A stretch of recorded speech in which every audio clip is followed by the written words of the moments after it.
Menindaklanjuti viralnya video yang beredar di media sosial mengenai orang yang berbaring di ruas jalan tol Jakarta Cikampek, Jasa Marga Toll Road Regional Division atau JTTRD memberikan penjelasan.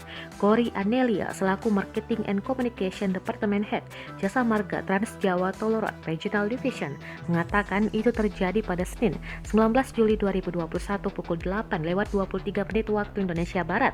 Menurut informasi dari Sentra Komunikasi Jasa Marga, terkait informasi orang yang berbaring itu di KM 4 lajur 3 ruas jalan tol Jakarta Cikampek arah Jakarta, kata Cory pada Kamis 22 Juli 2021.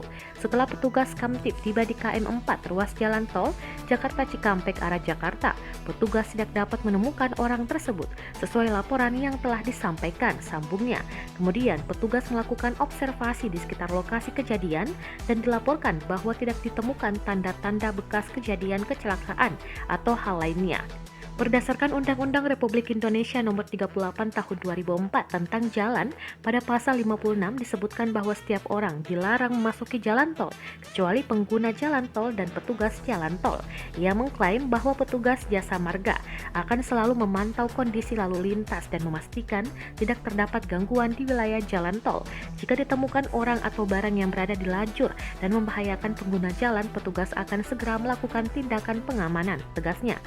Jasa Marga memohon maaf atas ketidaknyamanan yang ditimbulkan, diimbau kepada pengguna jalan agar tetap mematuhi peraturan dan rambu-rambu lalu lintas selama berkendara, tutupnya.